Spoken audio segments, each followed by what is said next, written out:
Bonjour à toutes et à tous, ravi de vous retrouver pour cette cinquième session de l'accélérateur PME. Donc, cette session aura pour thème la lutte contre la corruption. Nous aurons le plaisir aujourd'hui de recevoir Angélique Ivanchuk de l'AFA, de l'Agence française anticorruption. Bonjour Angélique.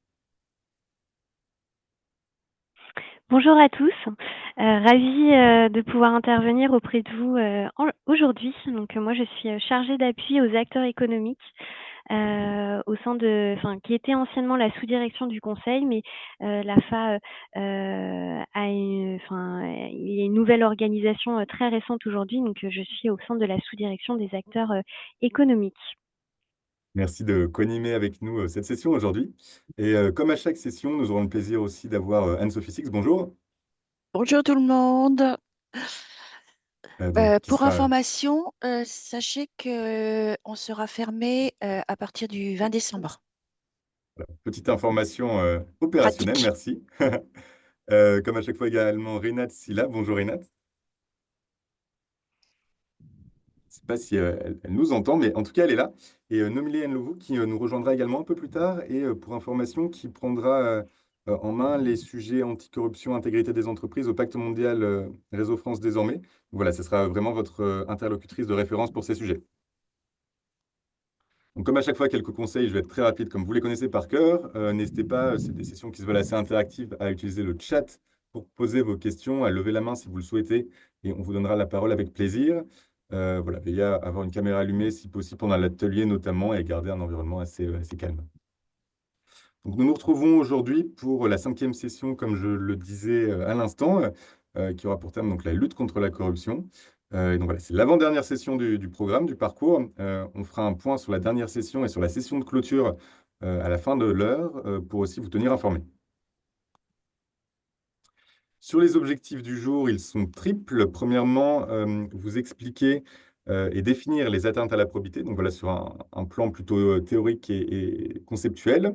Deuxièmement, vous faire découvrir le cadre contre la lutte, excusez-moi, contre la corruption en France. Et troisièmement, vous recommander, vous faire découvrir des outils pour mettre en œuvre des mesures anticorruption. Donc voilà, des bonnes pratiques très opérationnelles pour vos entreprises. Sur le déroulé de la session, donc comme à chaque fois, celle-ci durera 2 heures et demie avec une partie théorique et une partie atelier. Angélique débutera avec une introduction, une présentation générale du contexte. Et pour information, donc, cette partie théorique qui dure généralement 1 heure s'étendra de 15 minutes. Si vous avez la possibilité de participer à un petit cas pratique, en fait, qui vous verrez est très bien fait. C'est 15 minutes supplémentaires. Si vous avez la possibilité d'y participer, je vous le recommande vivement pour mettre justement de façon, comment dire, pour avoir une vue plus opérationnelle de ce qui aura été présenté. Nous ferons ensuite une pause de 5 minutes et nous passerons à l'atelier en sous-groupe, comme à chaque fois. Voilà, vous verrez plusieurs scénarios de risque de corruption qui vous seront proposés. Ce sera un format qui sera un peu différent de ceux de d'habitude et on pense qu'il vous plaira beaucoup et qui sera aussi très intéressant.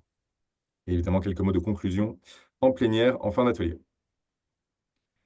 Et je vais tout de suite passer la parole à Angélique pour la présentation. Merci beaucoup, Émile.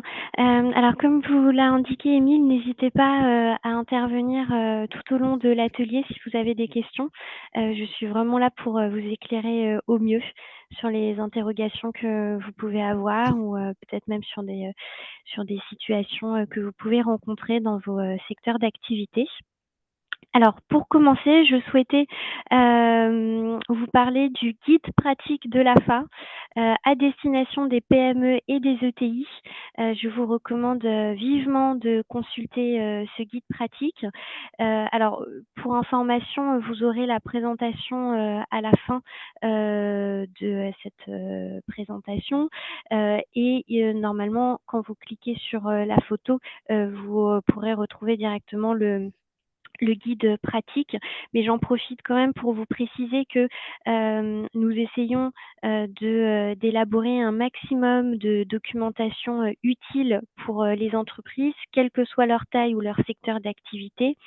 Et l'ensemble de cette documentation est disponible sur le site de l'AFA, notamment dans dans l'onglet ressources, vous y retrouverez des guides pratiques sur différents thèmes, comme sur les cadeaux et les invitations, les conflits d'intérêts, des fiches pratiques, des études comparatives. Notamment, il y a une étude sur les différences entre les exigences en matière de lutte contre la corruption dans le cadre français, dans le cadre britannique, américain et les lignes directrices de la Banque mondiale.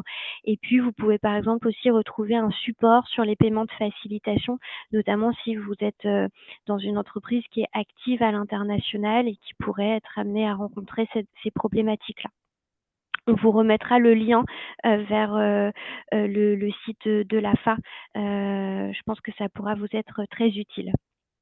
Alors, pour en revenir à ce guide pratique, donc en 2021, soucieuse d'aider au maximum les PME et les petites ETI, l'AFA a élaboré un guide pratique, donc en concertation avec la Confédération des petites et moyennes entreprises et le mouvement des entreprises de taille intermédiaire. Ce guide pratique, à la différence de nos autres guides pratiques, est constitué de fiches pratiques très pédagogiques avec pas mal d'illustrations, mais également des situations. Alors, dans les fiches pratiques, qu'est-ce qu'on retrouve? Eh bien, on retrouve les différentes mesures qui peuvent être mises en place, comme la mise en place d'un code de conduite, d'une cartographie des risques pour bien connaître ses risques, d'un dispositif pour évaluer ses tiers, également recommandations sur comment on peut encadrer au mieux les cadeaux et les invitations et les situations de conflit d'intérêts.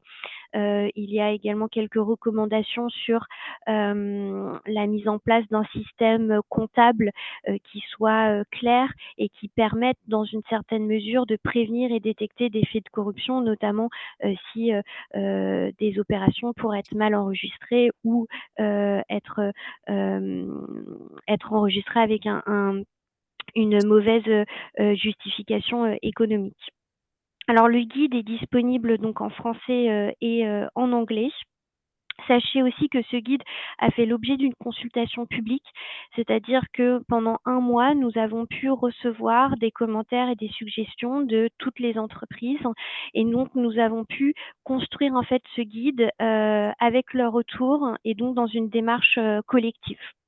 Évidemment, ce guide ne crée pas d'obligation juridique et je rappelle que les PME n'ont pas l'obligation légale de mettre en place un dispositif anticorruption, à la différence des grandes entreprises, celles qui ont donc plus de 500 salariés, un chiffre d'affaires de plus de 100 millions plus de 1 million d'euros et également pour les groupes de sociétés dont le siège social est en France. Ces grandes entreprises-là doivent mettre en place des mesures pour prévenir et détecter la corruption depuis 2016.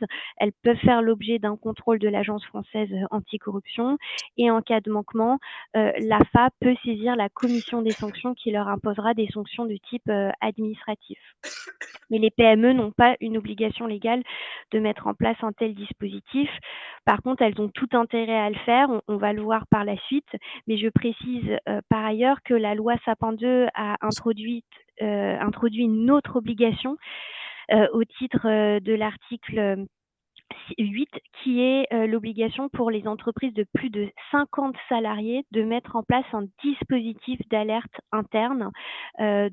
Cet article a été renforcé par la loi Wasserman, qui est entrée en vigueur en septembre 2022 et notamment cet article a été renforcé par le décret d'application de la loi Wasserman qui décrit en fait précisément comment les entreprises peuvent mettre en place un tel dispositif.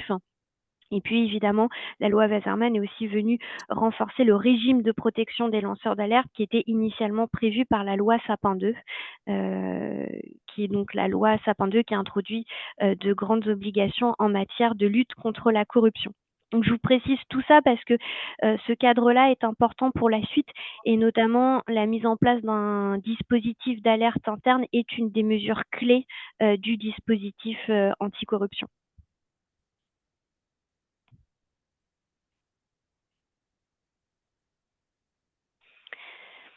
Alors, quel est l'intérêt pour les PME de mettre en place des mesures anticorruption alors même qu'elles n'ont pas l'obligation de le faire? Eh bien, déjà pour se protéger, puisque toute entreprise, hein, quelle que soit sa taille ou son secteur d'activité, peut être exposée aux phénomènes corruptifs et donc peut voir sa responsabilité pénale engagée pour des faits de corruption. Et lorsque c'est le cas, les conséquences sont dramatiques d'un point de vue juridique, financier, réputationnel. Hem Donc on peut, en dehors des peines, juridiques, l'entreprise peut voir, une perte de sa valeur, également, un manque de confiance des investisseurs, des clients et cetera et donc parfois pour des petites entreprises, des faits de corruption peuvent amener à la fermeture de l'entreprise. Donc il est très important, bien de pouvoir prévenir ces risques-là pour éviter de voir sa responsabilité pénale engagée.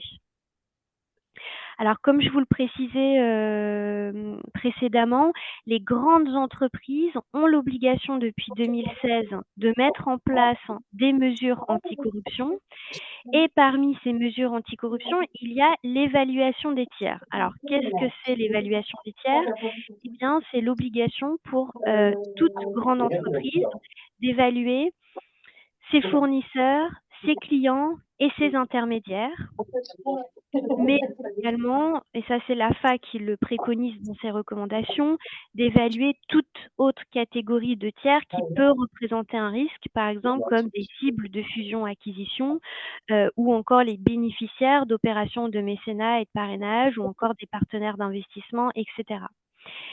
Du fait de cette obligation, aujourd'hui, les grandes entreprises sont de plus en plus attentives à la manière dont les entreprises avec qui elles traitent, la manière dont les tiers avec qui elles est en relation d'affaires prennent en compte la thématique de la lutte contre la corruption et plus largement, est-ce qu'elles sont dans une démarche éthique ou pas?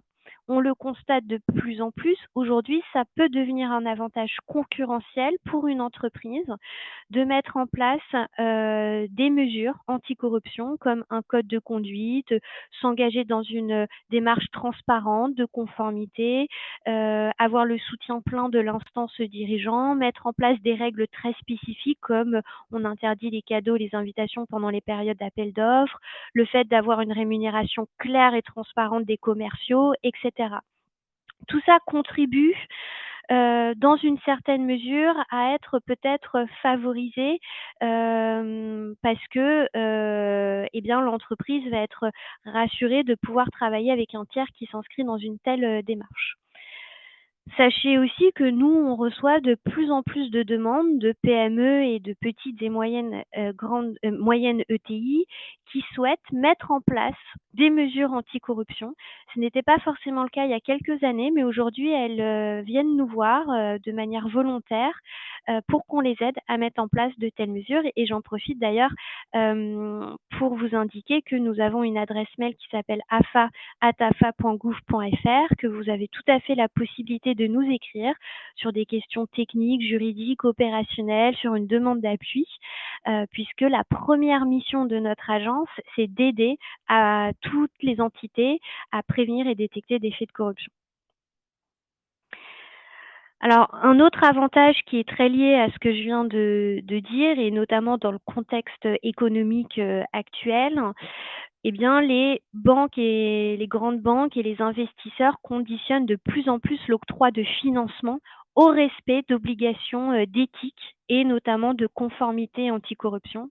Donc, le fait de mettre en place de telles mesures, de s'inscrire dans une démarche de conformité, peut éventuellement aider à obtenir des financements nécessaires pour la croissance, le développement de l'activité de l'entreprise. Je vous ai indiqué qu'une entreprise, quelle que soit sa taille ou son secteur d'activité, peut voir sa responsabilité pénale engagée pour des faits de corruption. Elle peut bien voir sa responsabilité pénale engagée à la fois par une autorité française, mais aussi par des autorités étrangères, notamment au titre de réglementation extraterritoriale, comme c'est le cas pour les réglementations britanniques et américaines. Donc la grande loi américaine en matière de lutte contre la corruption, c'est le Foreign Corrupt Practice Act, le FCPA, qui existe depuis plus de 40 ans. Et il y a également la grande loi britannique, qui est le United Kingdom Bribery Act, le UKBA, qui existe depuis 2010, qui est une loi aussi très stricte en matière de lutte contre la corruption. Donc si l'entreprise a des activités en lien avec les sols britanniques et américains, elle peut potentiellement voir sa responsabilité pénale engagée. Donc ce qui pourrait avoir donc des conséquences très importantes. Et dans le modèle anglo-saxon, et nous en Europe, on tend de plus en plus vers ça également, les juges prennent en compte, indépendamment du fait qu'il y a eu des faits de corruption, si l'entreprise était dans une démarche de conformité. Puisque une entreprise qui a mis en place des mesures peut quand même voir être confrontée à des cas de corruption, puisque le système de maîtrise des risques n'est jamais parfait. Néanmoins, les juges le prendront en compte que l'entreprise avait quand même essayé de maîtriser au mieux ses risques. Et donc, cela pourrait, dans une certaine mesure, atténuer le montant, le quantum de la sanction, et peut-être limiter la responsabilité. On l'a constaté en tout cas dans pas mal de cas. Dans le modèle anglo-saxon, il y a une vraie volonté d'encourager les entreprises à être dans une coopération. Et donc, nous aussi d'ailleurs, on tend en France plus vers ça. Alors, j'ai rajouté aussi un point qui est, on en parle beaucoup en ce moment, qui est sur la CSRD. Vous savez, cette grande directive, Corporate Sustainability Reporting Directive, qui est la grande directive sur le reporting extra-financier en matière donc environnementale. Et aujourd'hui, beaucoup d'entreprises donc sont assujetties à CSRD. Alors l'assujettissement est un peu complexe, se fait sur quelques années. Les PME qui sont cotées à la bourse seront assujetties à CSRD, il me semble, en 2026. Mais si vous voulez avoir plus d'informations sur les entreprises assujetties, sachez que l'AFA a publié un support intéressant sur les points d'interopérabilité entre CSRD et le référentiel anticorruption. Et cette information, vous la retrouverez en page 9 de ce support qui est disponible sur le site de l'AFA. On pourra aussi vous le mettre dans le chat si ça vous intéresse. Alors pourquoi je vous en parle? Puisque ce reporting-là prévoit des indicateurs en matière de lutte contre la corruption. Alors il constitue seulement 2% de tous les indicateurs qui sont prévus par cette directive, mais c'est quand même important de le prendre en compte parce que ça veut dire que lorsqu'une entreprise devra remplir ces indicateurs-là, qui seront publics, eh bien ça pourra constituer une information sur la manière dont elle prend en compte la matière anticorruption.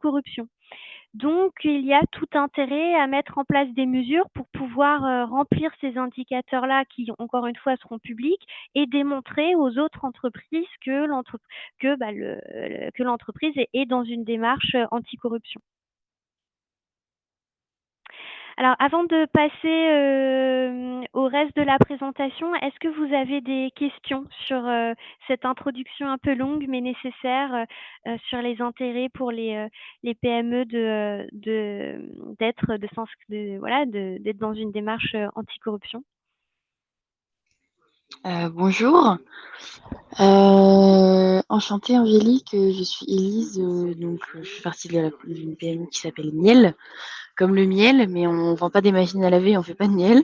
C'est dans les nouvelles technologies et on a des fournisseurs qui sont aux États-Unis, par exemple, mais que nos fournisseurs. C'est-à-dire que nous, notre activité se concentre que sur le marché français, mais on a quand même des fournisseurs aux États-Unis.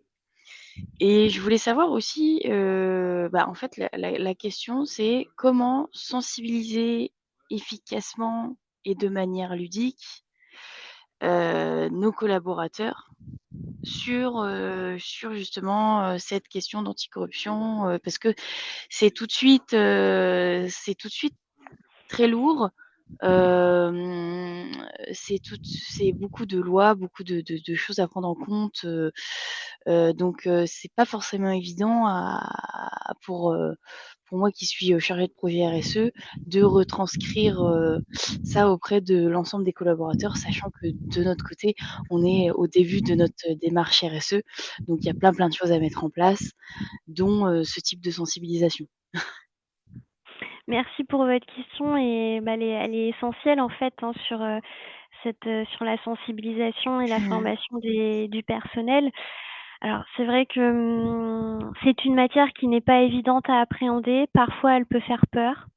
Mmh. Et donc, bah, c'est vrai que le mieux, c'est de pouvoir construire un support qui est pédagogique et qui parle au mieux, aux salariés. Alors, j'ai bien conscience que pour des, petites, entreprises, il y a une question de budget derrière. Nous, à la fin, en tout cas, on propose un certain nombre de choses. On a développé notamment une fiche pratique, dans le guide PME et ETI, et puis on a aussi développé, en fait, des MOOC, des quiz, des jeux sérieux et cetera que vous pouvez retrouver sur notre site si ça peut aider. D'accord, Donc ouais. ça, c'est Oui, c'est pas ça, mal c'est ça. oui, donc ça, c'est plus pour la partie matérielle déjà et Ouais, en plus, on a aussi l'ambition l'année prochaine, de développer un MOOC qui soit vraiment, orienté, très concret, entreprise. Mais on pourra aussi, vous envoyer, le lien vers, toute cette ressource qu'a développée l'AFA pour ouais, aider au mieux les entités. Donc d'accord. déjà, vous pouvez peut-être vous appuyer sur ce matériel-là. Mais Mmh. sinon, d'un point de vue plus pratique, il faut vraiment être pragmatique pour, pouvoir parler à ces personnes-là, qui parfois, sont par exemple, si ce sont des commerciaux, il faut pouvoir en fait leur faire comprendre la démarche, comme là je viens de le faire, mais aussi leur dire que il faut pas le voir comme une contrainte, mais vraiment comme une aide dans leur activité et c'est pour les protéger. Et Oui, pour faire ça, il faut vraiment comprendre ce qu'ils font. Et en fait, la matière anticorruption, à la différence de d'autres, peut-être de d'autres matières, c'est une matière qui demande vraiment de comprendre, concrètement qu'est-ce que font les gens pour savoir dans leurs activités avec des tiers, est-ce qu'ils peuvent être exposés à des risques de corruption? Concrètement, on peut être exposé à des risques de corruption lorsqu'on interagit avec des agents publics, oui, lorsqu'on est dans un secteur sensible, lorsqu'on travaille sur des gros appels d'offres, enfin, il y a plein de situations, différentes, et donc il faut pouvoir un peu identifier ces situations-là avec ces personnes-là et de leur dire, bah, dans la vie de tous les jours, qu'est-ce qu'on peut mettre en place pour encadrer au mieux? Hem et puis aussi, je pense que, pour les PME, l'idée, c'est d'avoir une approche par les risques. Alors, on dit souvent ce mot, qui parfois veut un peu tout et rien dire aujourd'hui, mais en fait, qu'est-ce qu'on entend par là? C'est de pouvoir vraiment identifier et on va avoir un atelier pratique, la deuxième partie de cette présentation. J'espère que vous pourriez assister sur comment identifier rapidement ces risques et pouvoir mettre en place des mesures qui sont, pertinentes.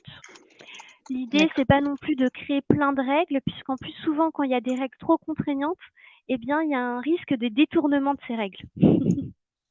Mmh. Voilà, bon, je m'éloigne un petit peu, mais sur la sensibilisation, en tout cas, je peux aussi d'ailleurs prendre un peu plus de temps avec vous, par la suite, hein. On est toujours Oui, ravis de pouvoir aider. Et puis on peut déjà aussi vous mettre à disposition, nous, les différents supports qu'on a créés. avec plaisir. Merci beaucoup pour votre réponse en tout cas. Merci à vous pour votre question.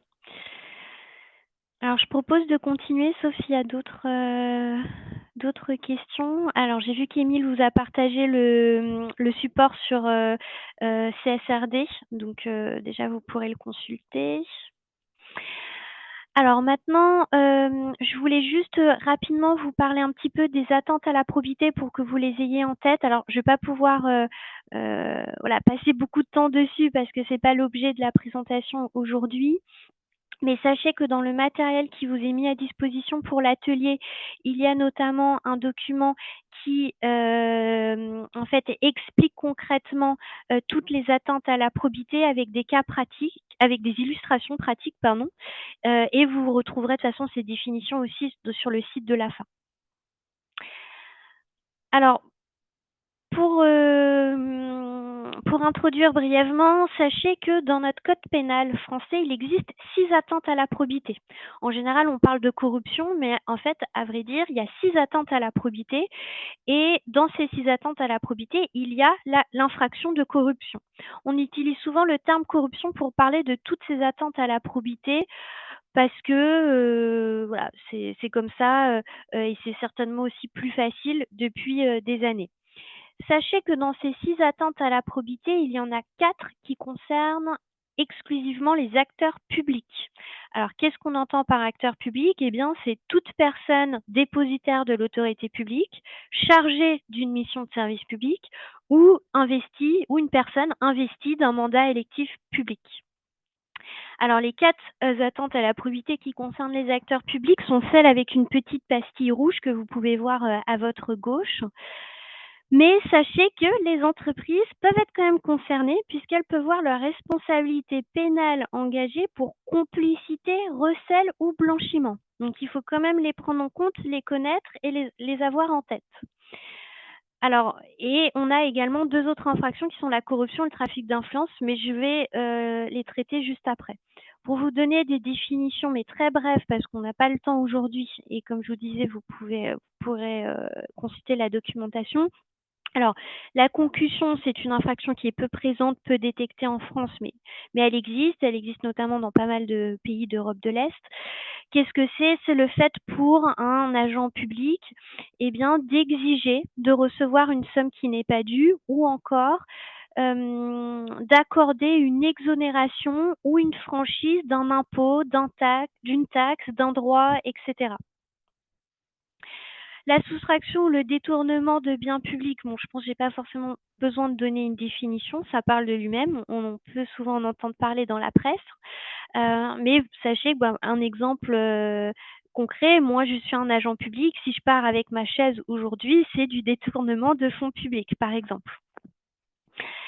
La prise illégale d'intérêt, c'est quoi? C'est le fait pour un agent public de conserver un intérêt ou des intérêts qui sont de nature à compromettre l'impartialité, l'objectivité, voire l'indépendance des missions qu'il exerce. Vous avez aussi pas mal d'articles de presse qui en parlent et on parle aussi souvent de délit de pantouflage, notamment lorsqu'il y a des allers-retours de personnes entre le privé et le public. C'est-à-dire, par exemple, un ministre qui va devenir directeur d'une grande entreprise, enfin, d'une entreprise dans un secteur particulier, et qui va conserver des intérêts de son ancienne fonction qui vont être de nature à compromettre eh bien, l'impartialité, l'objectivité des décisions qui peuvent être prises en compte. Voilà. Donc, sans nommer, l'exemple assez facile, c'est par exemple le ministre des Transports qui va devenir directeur de la SNCF ou de la RATP. Le délit de pantouflage, il faut l'avoir en tête parce que si vous êtes, parce qu'il y a beaucoup d'allers-retours aujourd'hui de personnes entre le privé et le public, c'est de plus en plus fréquent. Sachez que les conflits d'intérêts dans le secteur privé ne sont pas réprimandés. Par contre, il y a certains secteurs d'activité comme le secteur financier et le secteur de la santé qui ont des règles très spécifiques en matière de conflits d'intérêts. Donc, il faut aussi les prendre en compte puisque le conflit d'intérêts peut être générateur de corruption. Alors, le favoritisme, qu'est-ce que c'est? Et je pense que ça va plus vous parler. C'est une infraction qui est un peu plus récente, qui date des années 90. C'est tout simplement lorsque une entité publique ou privée soumissionne un appel d'offres public va être favorisé au détriment de d'autres soumissionnaires. Donc, c'est une infraction qui peut largement concerner des entreprises qui candidatent à des appels d'offres publics. Alors, je propose de continuer maintenant sur la corruption et le trafic d'influence. Je pourrais toujours prendre des questions après si vous en avez. Alors, qu'est-ce que c'est la corruption?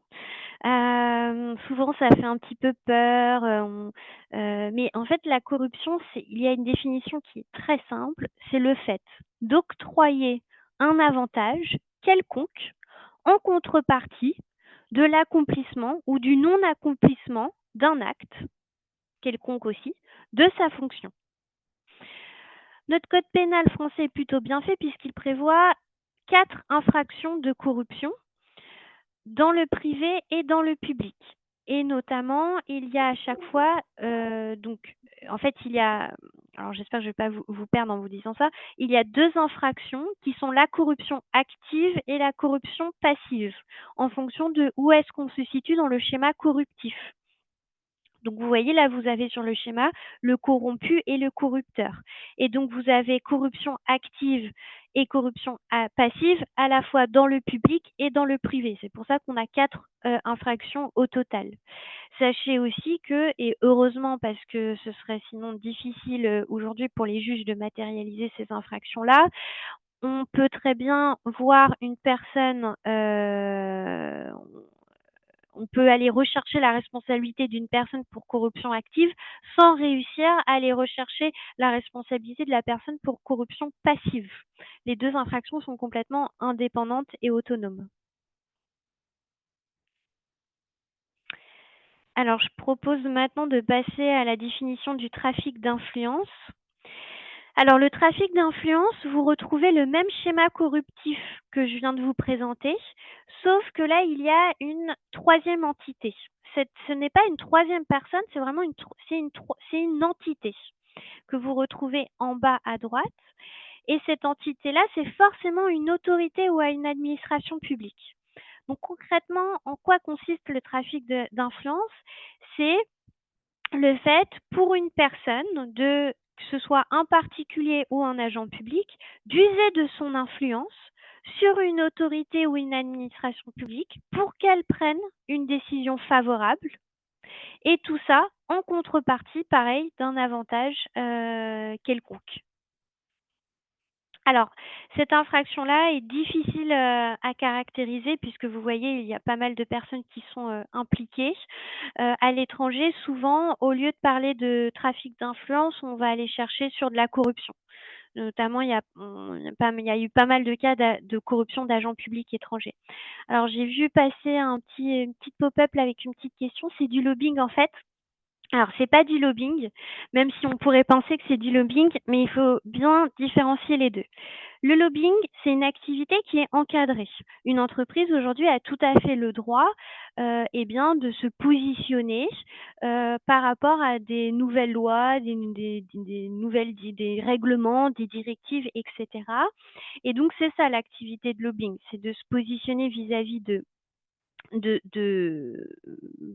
certaines réglementations qui pourraient entrer en vigueur. Et ces activités-là, notamment, elles sont référencées dans un répertoire qui est tenu par la HATVP, la Haute Autorité pour la transparence de la vie publique. Depuis 2016, il y a l'obligation pour toute entreprise de déclarer ses activités de représentation d'intérêt. Donc, c'est un registre qui est public et vous pouvez très bien aller voir, par exemple, l'entreprise A, la personne chargée de des activités de lobbying dans l'entreprise A, a déjeuné avec telle personne pour se positionner sur tel sujet. Le trafic d'influence, c'est vraiment le fait d'influer pour favoriser une décision d'une autorité ou d'une administration publique. Et ça peut être de plein de ressorts. Mais effectivement, la frontière entre les 2 est quand même très mince.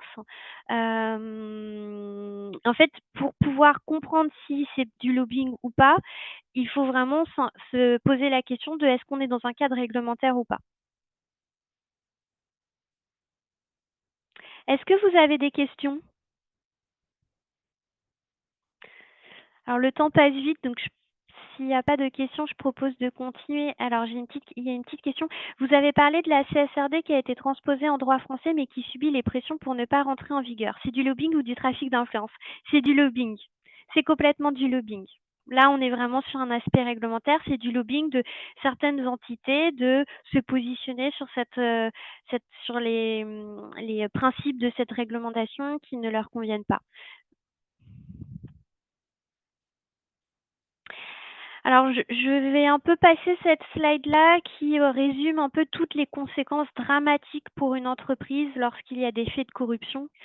Donc évidemment, il y a des peines juridiques qui sont très importantes, donc je vous inviterai à les consulter.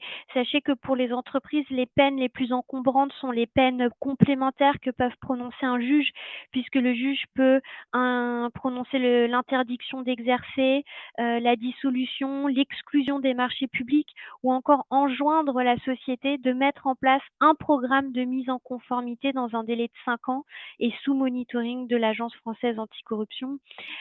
Évidemment, de manière plus globale, hein, les conséquences sont dramatiques pour notre société, puisque, on constate, hein, que les citoyens, eh bien, sont, de plus en plus méfiants vis-à-vis de l'État. Ça évidemment, lorsque l'argent est détourné, eh bien, il y a une dégradation des services publics. Ça veut dire, manque de construction d'hôpitaux, d'autoroutes et cetera, et puis tout ça, évidemment, est un frein au bon développement du tissu économique, français.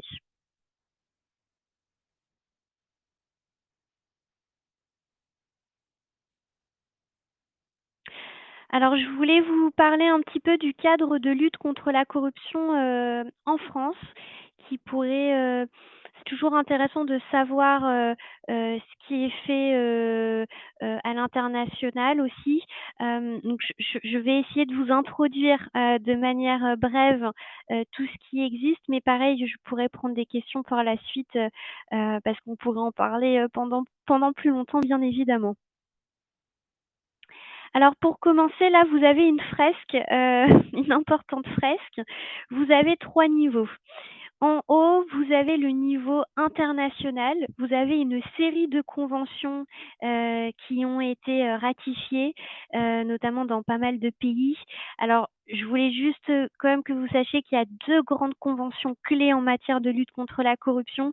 Il y a la convention OCDE de 1997 sur, la corruption d'agents publics étrangers, et il y a la convention Mérida de l'ONU en 2003. En deuxième niveau, vous avez des exemples de, grandes, réglementations nationales qui existent aujourd'hui. Donc je vous avais parlé de la réglementation américaine, le FCPA, et vous retrouvez par exemple en 2010 aussi la réglementation britannique. Sachez que ce sont des réglementations assez strictes et notamment avec un caractère extraterritorial très fort. Et en France, en troisième niveau, vous voyez un peu que beaucoup de choses se sont créées, pour renforcer tout notre arsenal juridique et institutionnel de lutte contre la corruption. Donc, dans les années, 2000, il y a eu notamment la création de juridictions interrégionales spécialisées, de groupes interrégionaux. Donc en fait, ce sont des juridictions qui sont il y a notamment quelques juridictions, pardon, qui sont spécialisées dans la délinquance économique et financière en France et qui œuvrent, pour, eh bien détecter, des faits d'atteinte à la probité. Dans les années 2000 aussi, beaucoup de choses se sont créées. Pourquoi? Parce que, au titre de la convention OCDE, la France a été évaluée et il se trouve qu'en 2012, la France, a été évaluée, très négativement. Des grandes insuffisances avaient été pointées sur le cadre, de lutte contre la corruption français. Donc c'est pour ça qu'on a mis en place pas mal de choses, et puis par ailleurs, il y a aussi eu des grandes affaires, dans la presse qui sont sorties, pas qu'en matière de corruption, hein, mais en matière de délinquance, économique et financière. Il y a eu l'affaire Cahuzac, il y a eu l'affaire Alstom, il y a eu Société Générale, et cetera. Et donc, il y a eu la création de plusieurs organismes clés comme l'Office central de lutte contre les infractions financières et fiscales en 2013, la création du Parquet national financier, la création de la Haute autorité pour la transparence de la vie publique, la création aussi de l'AGRASC, qui est l'agence de gestion de recouvrement des avoirs saisis et confisqués, et la création de l'Agence française anticorruption qui est dotée de pouvoirs de contrôle et de conseil vis-à-vis des entités publiques et des entités privées. Et en 2016, il y a eu notamment la création de la loi Sapin 2 qui a instauré des dispositions assez innovantes en matière de lutte contre la corruption.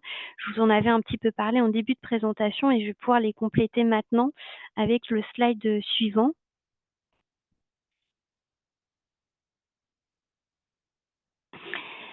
Alors, comme je vous le disais, une grande nouveauté et ça nous a permis aujourd'hui de nous hisser vraiment au niveau des plus hauts standards internationaux de lutte contre la corruption. Ça a d'ailleurs été souligné par l'OCDE lors d'une nouvelle évaluation en 2021. C'est que les grandes entreprises aujourd'hui doivent mettre en place des mesures anticorruption. Elles peuvent être contrôlées par l'AFA et en cas de manquement, l'AFA peut saisir la commission des sanctions. Sachez aussi que tous les acteurs publics aujourd'hui doivent mettre en place aussi des mesures pour prévenir et détecter les atteintes à la probité. Donc, qu'est-ce que j'entends par acteurs publics? J'entends les administrations de l'État, les collectivités, les établissements publics, les associations et fondations reconnues d'utilité publique. Alors évidemment, l'AFA reste quand même assez récente, hein, ça fait même pas 8 ans qu'elle a été créée, ce qui reste quand même assez récent. Le niveau de maturité des acteurs publics est très hétérogène, mais il y a aujourd'hui quand même, et je tiens à vous le dire, aujourd'hui une volonté de certains acteurs publics de s'inscrire dans une meilleure démarche anticorruption. Et notamment si vous, par exemple, dans le cadre de vos activités, vous travaillez par exemple avec le ministère des Armées, sachez que le ministère des Armées a l'obligation de mettre en place des mesures et que toute entreprise est tout à fait légitime à demander quelles sont les règles qui sont mises en place pour qu'elle maîtrise au mieux ces risques. Je vous ai aussi parlé du régime de protection des lanceurs d'alerte, de l'obligation de mettre en place un dispositif d'alerte interne, etc. Et je vous ai aussi parlé du registre des représentants d'intérêt. Alors, j'ai une petite question. Où prendre connaissance des grands principes des lois étrangères? Alors, j'aimerais beaucoup en parler davantage avec vous aujourd'hui. Sachez que l'AFA a publié une étude qui peut vraiment être intéressante. C'est une étude comparative entre les exigences des lois françaises, britanniques, américaines et des lignes directrices de la Banque mondiale. Donc, vous pourrez retrouver ce document-là dans l'onglet ressources, guides et fiches pratiques et c'est tout en bas de la page, c'est dans études et on pourra aussi vous l'envoyer par la suite si vous le souhaitez. Et puis sinon, je pense quand même qu'il existe pas mal de choses en source ouverte.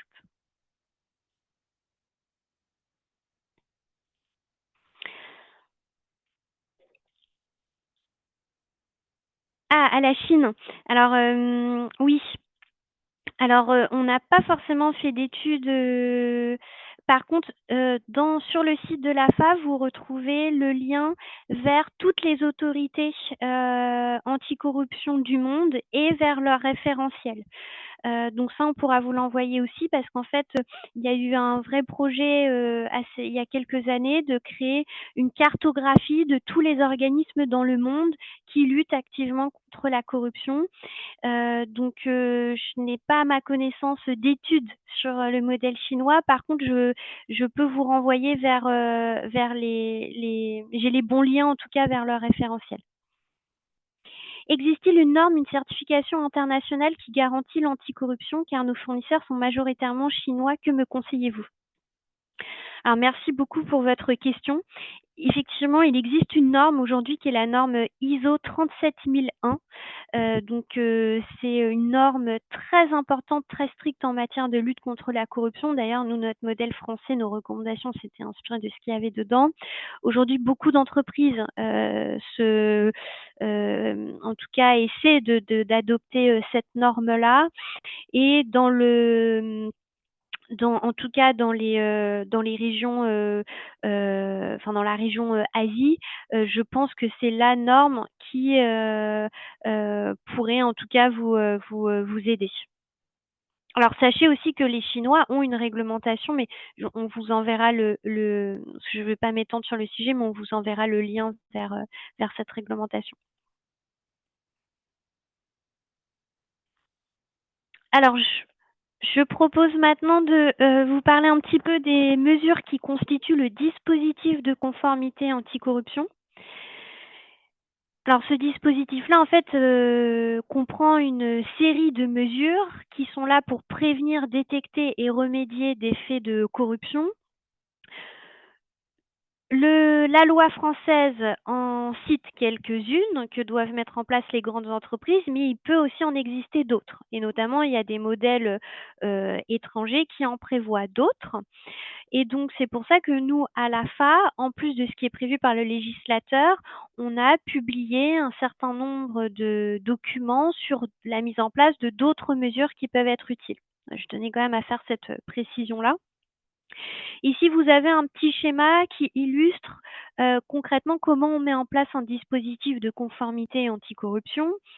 Les points essentiels à retenir ici, c'est que on ne peut pas mettre en place un dispositif qui fonctionne sans l'engagement complet de l'instance dirigeante. Il est vraiment essentiel que l'instance dirigeante ait conscience des risques auxquels l'entreprise est exposée et surtout donne les moyens humains et financiers pour mettre en place des mesures. Alors, je sais que dans des PME, ça peut être un peu compliqué d'un point de vue budget, mais l'idée, c'est de quand même pouvoir mettre en place des mesures qui soient pertinentes, efficaces, et pour ce faire, il faut que l'instance dirigeante soit pleinement impliquée dedans.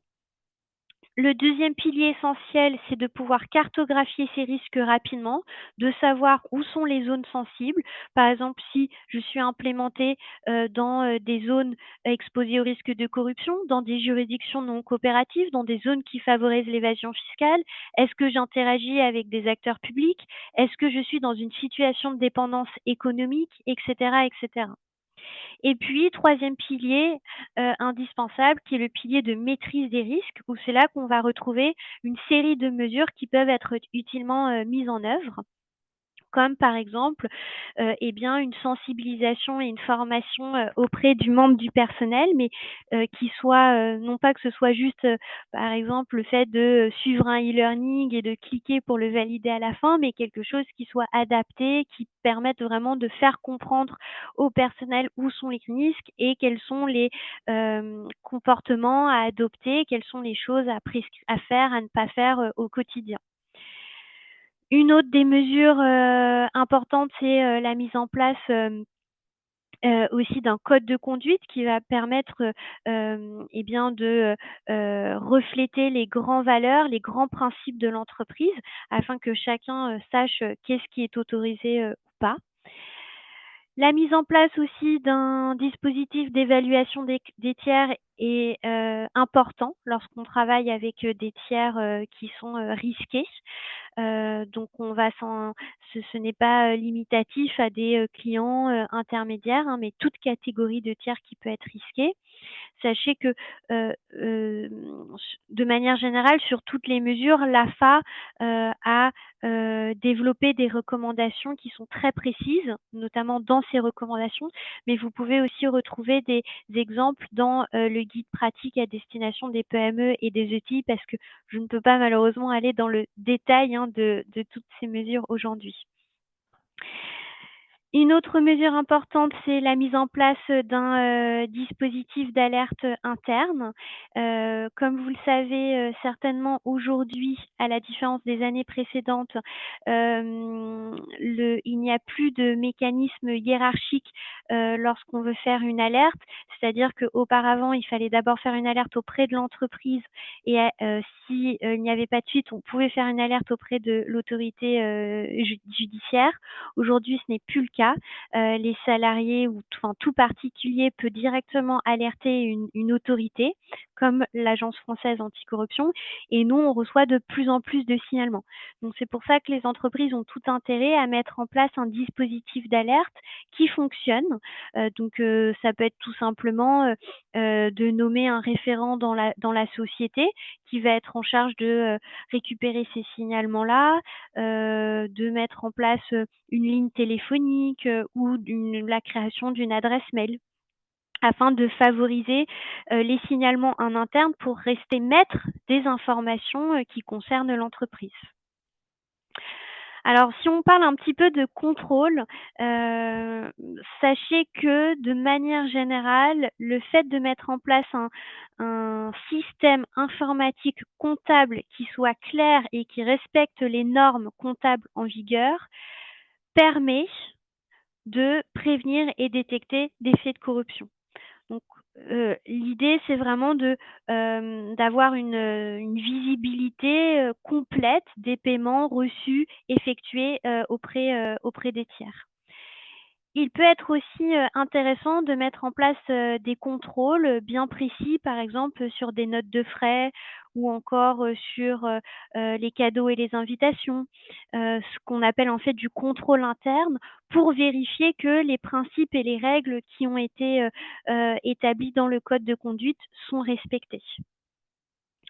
Autre mesure importante, c'est la définition de mesures de remédiation, de mesures correctives. Donc c'est concrètement tirer les leçons de anomalies qui ont pu être détectées dans l'entreprise. Alors ça peut être juste un commercial qui n'a pas respecté la politique cadeau et invitation, mais ça peut être aussi plus grave, des faits de corruption.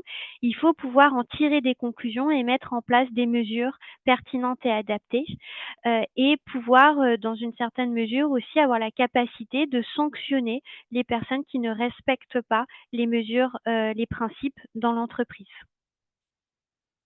Alors, je vous ai brièvement expliqué comment fonctionne ce dispositif de conformité anticorruption, mais sachez que dans les 2 prochaines slides, vous retrouverez un résumé par mesure de ce qui peut être mis en place. Et encore une fois, je vous invite aussi à consulter le guide à destination des PME et des ETI. Alors, je voulais vous proposer de prendre quelques questions, puisque je suis là pour ça, mais je vois qu'on en a déjà quelques-unes. Alors déjà, merci Émile pour le lien vers l'étude comparative qui peut effectivement vous être très utile. Et donc, j'ai une question, jusqu'où aller dans l'évaluation des tiers? Alors, on pourrait aussi en parler pendant des heures, donc je vais essayer d'être très pragmatique sur le sujet. L'idée, quand on évalue un tiers, c'est de pouvoir rapidement appréhender le risque.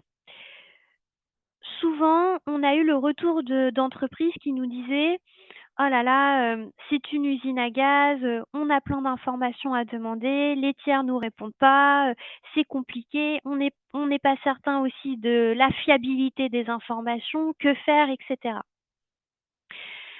Puisqu'en fait, dans cette matière-là, il y a plusieurs sujets. Il y a trouver l'information et être sûr que l'information soit fiable. L'idée, c'est, je vais encore utiliser ce terme approche par les risques, mais c'est celui qui répond le mieux à cette question-là. C'est de,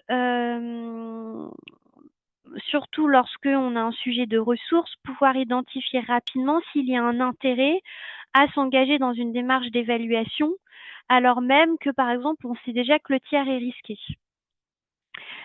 Si le tiers, vous savez déjà qu'il représente un risque pour vous, l'idée, alors ce serait quand même bien de pouvoir, aller jusqu'au bout de l'évaluation, mais si c'est compliqué, l'idée c'est de pouvoir tout de suite mettre en place des mesures qui peuvent permettre de limiter les risques. À savoir, une surveillance accrue des transactions financières, des reportings réguliers pour savoir comment il réalise sa mission, si possible des clauses contractuelles, pour, se protéger au mieux, un encadrement strict des cadeaux et des invitations, et cetera, et cetera.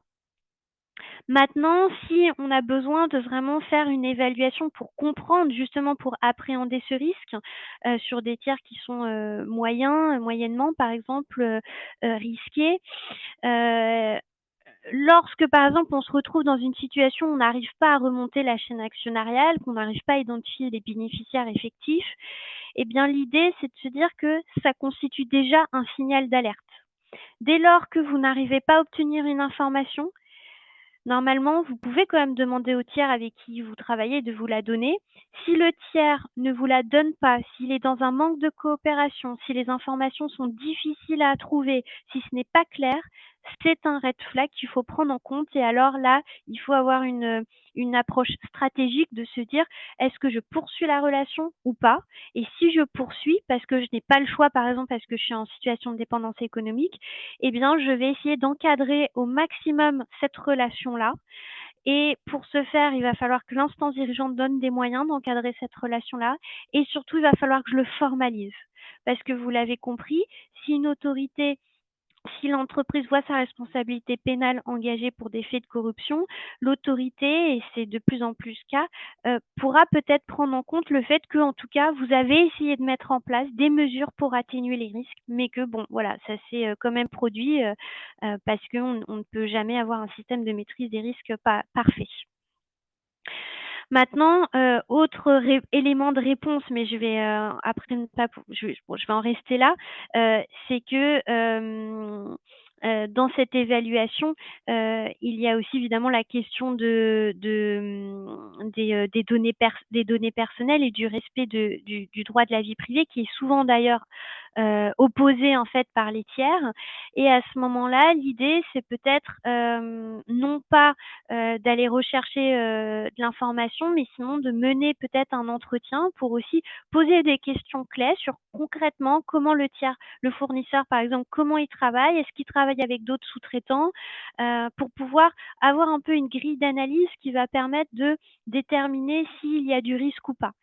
Il y a beaucoup de questions clés en fait qui peuvent, aider dans cette évaluation-là, indépendamment de la recherche d'informations qui peut être difficile. Est-ce que le tiers est représenté? Est-ce que le tiers m'a été recommandé? Et cetera.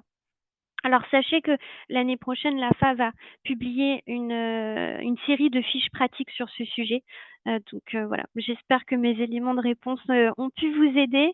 Il y a beaucoup de choses à dire sur le sujet, donc voilà, le temps malheureusement ne nous permet pas, d'aller plus loin. Alors j'ai vu qu'il y a également une main levée. Alors non, il n'y a plus la main levée. Donc c'est peut-être moi qui ne la vois plus. Émile, je ne sais pas si vous, Il y avait une question en effet à main levée. Est-ce que la personne qui souhaitait la poser souhaite toujours la poser? La main a été baissée entre-temps. Peut-être qu'il y a eu des éléments de réponse justement, Angélique, qui ont été dits, qui a permis à la personne d'avoir ses réponses. Oui, bonjour, c'est Valérie Iglesias-Lègle, Société Magapé. Non, j'ai un problème, je ne peux pas poster, je ne sais pas pourquoi. Ça me dit que l'intelligence artificielle n'est plus sur le chat, donc je ne peux pas poster le message. C'était en tant que responsable de la conformité, sur quoi se baser pour la mise en place des procédures de contrôle comptable destinées à prévenir le risque de corruption et le risque induit de manipulation comptable. C'est-à-dire pour moi, la comptabilité, c'est du japon-chinois, pour le dire d'une certaine façon. Donc, comment je procède ou qu'est-ce que je peux prendre comme guide pratique pour ça?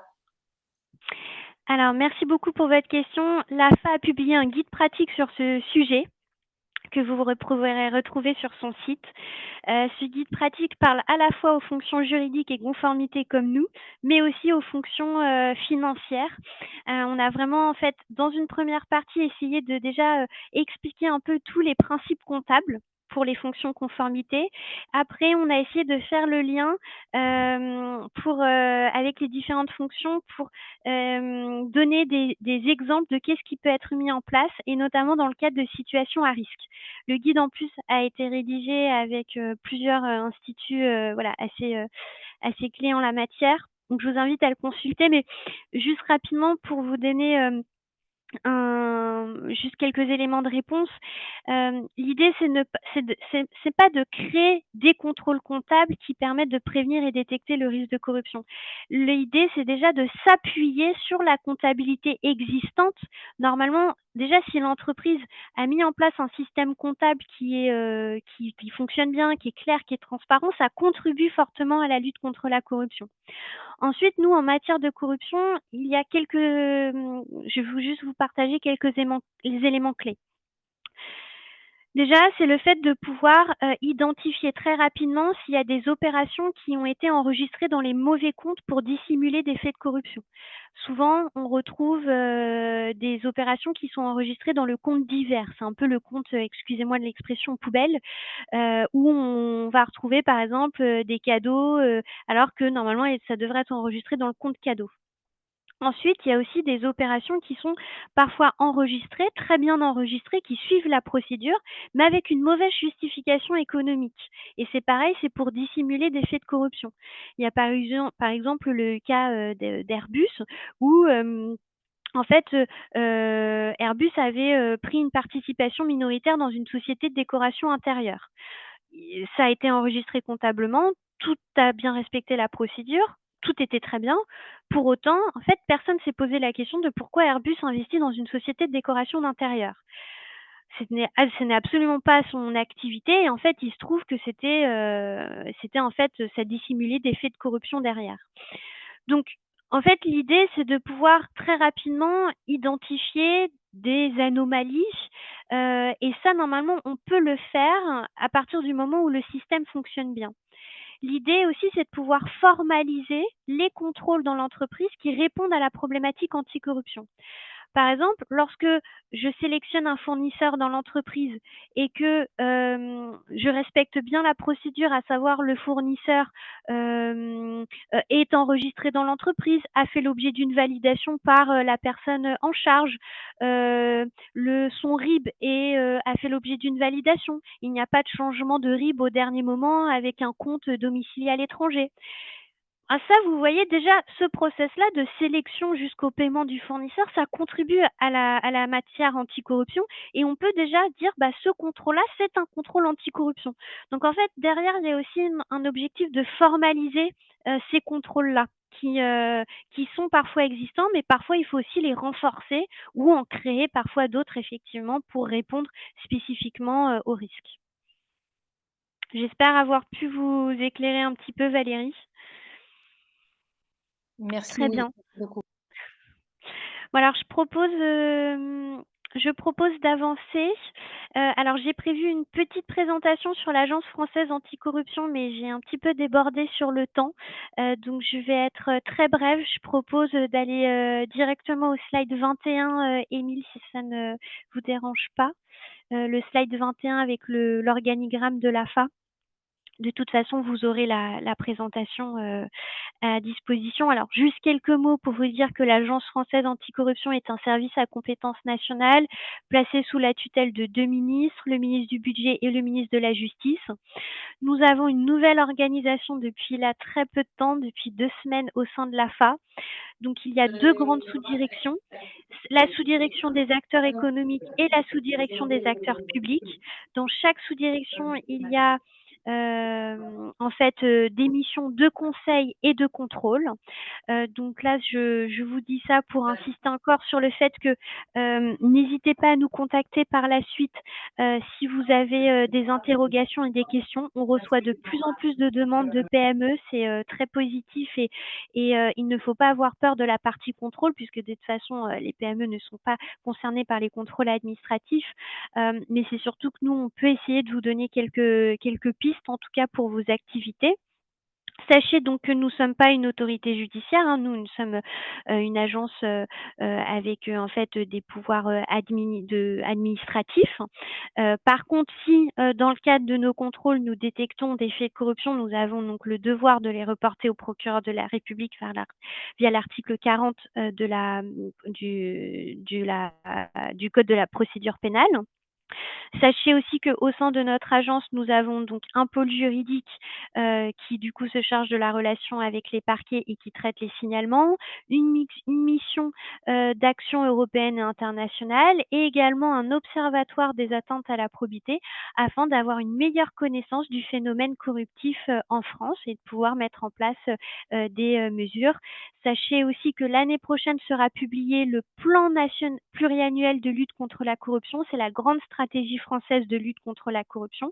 Il y aura une série de mesures à destination des PME. Donc, je vous invite à les consulter si ça vous dit. Notamment, on souhaite développer plus de partenariats, plus d'actions de sensibilisation et de formation pour accompagner les PME. Sachez aussi qu'au sein de l'agence, nous avons des profils très variés puisque les 3 fonctions publiques de l'État sont représentées, donc État, hospitalière et territoriale, comme vous pouvez le voir à droite du slide, mais nous avons également pas mal de personnes du monde de l'entreprise, des auditeurs, des juristes, des avocats, des experts en conformité, etc.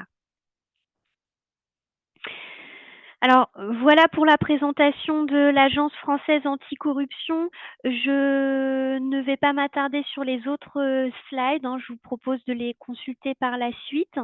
Nous allons pouvoir, si vous le souhaitez, pour ceux qui sont encore présents, passer au petit cas pratique sur les cadeaux et les invitations. Les objectifs, hein, ici, c'est se poser des bonnes questions dans une éventuelle situation de corruption.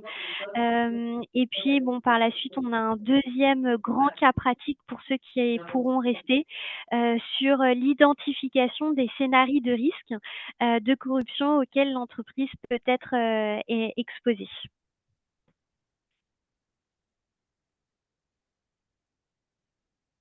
Alors, je tenais aussi à vous remercier pour votre écoute et je précise encore une fois que je pourrais prendre d'autres questions par la suite ou même par le biais d'Émile, hein. N'hésitez pas aussi à lui écrire si vous le souhaitez.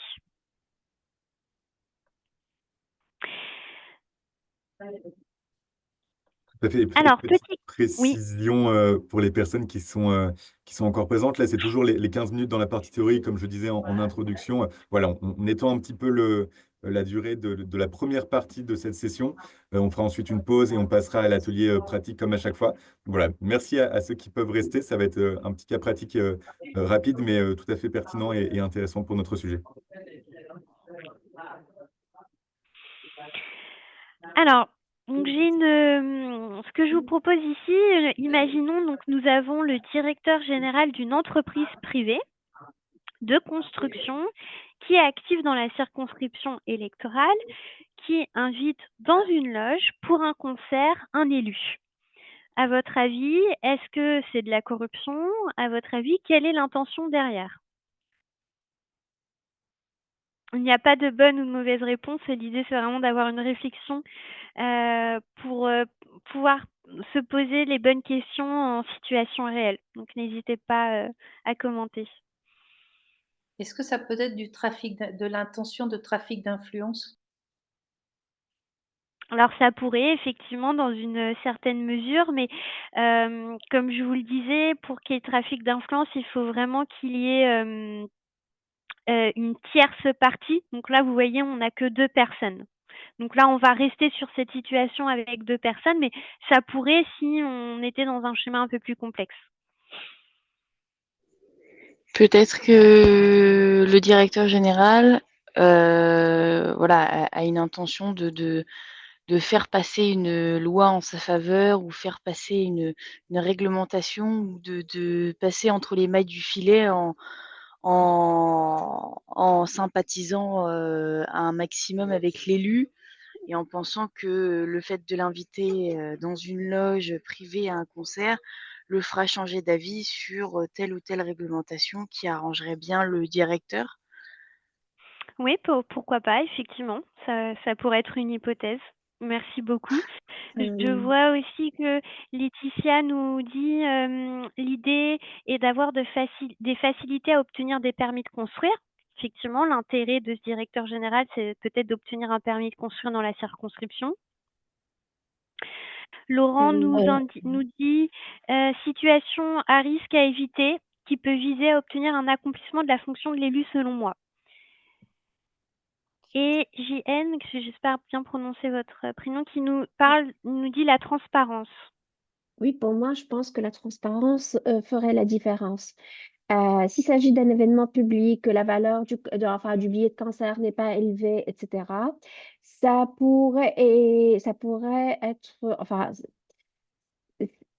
si l'élu est transparent par rapport à cette invitation, ça pourrait être correct ou pas mal interprété. Alors effectivement, et vous faites une parfaite transition pour la suite, pour les éléments de réponse. Là, vous vous dites plus en fait, que, si c'est encadré, ça peut ne pas être dans de la corruption et ça fait partie juste de la vie des affaires. Puisque après tout, des cadeaux et des invitations, c'est un acte courant de la vie des affaires. Il n'y a pas forcément ça peut être un moyen de corruption, mais pas. Sinon, on devrait interdire, tout cadeau et invitation dans la vie des affaires. Effectivement, vous avez raison, mais les autres participants ont également, raison aussi. En fait, ici, il n'y a pas de mauvaise et il n'y a pas, pardon, de bonne ou de mauvaise réponse. Mais par contre, ici, dans ce cas-là, il faut se poser pas mal de questions pour justement cerner l'intention, de corruption ou pas. Et moi, ce que je vous invite, c'est que la discussion qu'on a là, c'est une discussion qu'il faut avoir en fait dans la vie de tous les jours pour pouvoir efficacement cerner s'il y a une intention ou pas. Alors, Émile, si vous pouvez mettre le slide suivant, vous allez voir que je vous ai listé pas mal de ce qu'on appelle des faisceaux d'indices pour pouvoir déterminer si c'est acceptable ou pas. Donc, vous avez notamment, pas mal de questions, et dans notre cas précis, si, le directeur de l'entreprise a envoyé l'invitation au maire, enfin, on imagine l'élu, c'est le maire et que cette invitation, a été envoyée par mail officiel. En copie étaient présentes toutes les équipes, commerciales, du directeur, étaient en copie aussi, les, équipes du maire. Cela s'inscrivait dans une relation, d'affaires. On n'est pas en période d'appel d'offres. L'invitation à la loge, ce n'est pas, dans une loge prestigieuse. Ils ne sont pas que tous les 2, mais il y a d'autres membres de leurs équipes qui sont présents pour parler. Et bien là, on peut effectivement se dire que ça s'inscrit dans, un acte courant de la vie des affaires. Par contre, si l'invitation est en one-one, par téléphone entre le directeur et le maire, que ce n'est pas la première fois que ça se produit, que ça a un coût onéreux, que c'est juste avant en plus, un appel d'offres hyper important, que les équipes ne sont pas, au courant, que l'invitation, a été, que c'est produit par exemple, plusieurs événements, ou par exemple qu'il a envoyé des cadeaux qui ne sont pas arrivés, à la mairie, mais par exemple, au domicile, et cetera et cetera. Alors là, oui, il peut avoir une intention de corrompre derrière et donc là, c'est red flag, il faut faire très attention. Alors, vous avez encore plus d'indices qui sont, détaillés dans notre guide spécifique sur les cadeaux et les invitations. Vous voyez, on publie beaucoup de guides pour aider au mieux les entreprises. Donc je vous invite aussi à le consulter, il est plutôt bien fait et assez pédagogique. Donc il y a 2 guides sur les cadeaux et les invitations. Il y en a un pour les entreprises et un pour les acteurs publics. Puisque les agents publics ont aussi un devoir de probité et donc dans le cadre de leur devoir, eux aussi doivent refuser évidemment, des cadeaux et des invitations qui, pourraient, eh bien être dans une intention de corrompre. Alors je vois qu'on a une petite question. Si nous offrons des cadeaux à nos clients sous les yeux de nos collaborateurs, est-ce une corruption? Alors, je suis pas bien sûre de comprendre votre question. Enfin, si, enfin, vous et les collaborateurs, vous êtes tous collaborateurs de la société. Si un cadeau est fait à des clients et qui respectent les règles, normalement, il y a pas de problème. Mais j'ai peut-être pas bien compris votre question. Et ah oui, vous précisiez pour une démarche de fidélisation. En tout état de cause, ce que je vous disais, c'est que, les cadeaux, les invitations sont des actes courants de la vie des affaires. Ils s'inscrivent effectivement dans une démarche de fidélisation, mais il faut faire attention à plusieurs indices qui sont, la fréquence, hem, le coût, le motif professionnel, et cetera.